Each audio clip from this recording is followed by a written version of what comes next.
Hello, I am Dr. L. L is in libation. Today we are going to discuss whiskey. I love Scotch. bourbon. Both bourbon and Scotch qualify as whiskey. The term whiskey itself is quite broad and encompasses quite a few ideas. First and foremost, it must be a distilled cereal grain. However, it can come from the United States, Scotland, Japan, and other countries. Bourbon's the best. You can only get it in Kentucky. Well, If it's not peaty, it's not Scotch. first off, we'll need a bit of clarification. As we stated, whiskey can be made anywhere in the world: America, Scotland, Ireland, Japan, and other countries. In the category of American whiskey, we have bourbon, rye, single malt, and other. The most strictly regulated of these is bourbon. The common misconception is that bourbon can only be produced in Kentucky.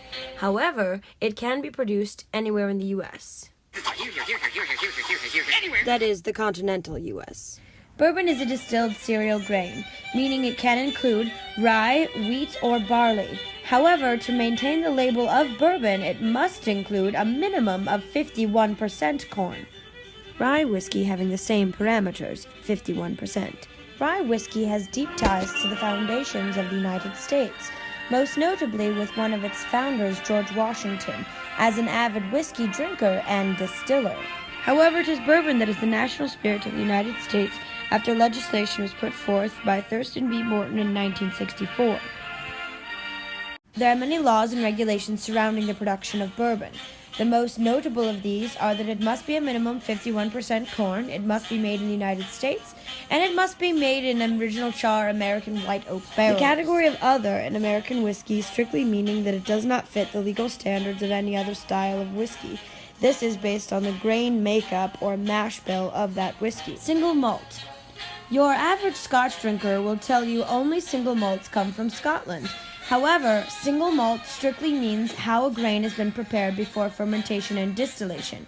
There is a large number of award-winning single malts in the United States, but for more detail on what this actually means, let's go to Scotland. In the category of Scotch, we have 5 basic groups: single malt, peated, finished, blended, and other. The legal requirement for Scotch whiskey must be first that it is a whiskey, it must be made in Scotland, and it must be aged for a minimum of 3 years. Single malt means in essence one grain that has been malted. In reference to Scotch whiskey, we are speaking of a barley grain that heat has been applied to. A barley grain itself in its natural state is not quite useful for fermentation, so water is applied to the grain so that it can slightly germinate. Once it begins this germination process, its natural complex sugars are broken down into simple sugars that are easily fermentable. If the process is allowed to continue, the grain would reproduce. However, the master distiller only wants the sugars rather than a full plant, so heat is applied to stop the germination process in whatever way they see fit. Here is where we will make a designation between peated and unpeated Scotch. The fuel for this heat can either be coal, gas, or peat moss. What is peat? Peat moss is essentially fossilized grass. It grows underground in very damp climates of peat bogs. These bogs span all of Scotland, however the region most specifically noted for its peat is Islay. Because of peat moss's prominence in Scotland, it tends to be a bit of a trademark for Scotch whiskey. Being peated is not a requirement of Scotch whiskey. Being peated is not a requirement of Scotch whiskey. The way that a master distiller would provide variants in single malt whiskeys that they produce will be based on the heat source used to malt it, how it is distilled, how it is aged, and how it is blended. The majority of Scotch whiskey is aged in a used bourbon barrel. However, there is gaining popularity for a double barrel finish or even a triple barrel finish. There are no laws on how scotches should be made in each region of Scotland. However, there are long-standing traditions. Because of the infinite number of combinations and ways one might treat a grain of barley, the world of Scotch can get quite complicated. However, one may easily pare down stylistic choices of whiskey production based on the region that each Scotch was produced in.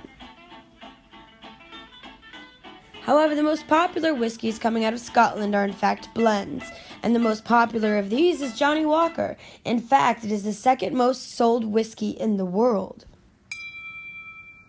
Japanese whiskey has similar style production to that of Scotch whiskey, single malt, blended, and double barrel finish. Being very young in production, less than 100 years old, it has recently outshined Scotch whiskey in international whiskey competitions, first in 2012 winning Best Single Malt, and most recently in 2016 being labeled by Whiskey Bible as the best whiskey in the world.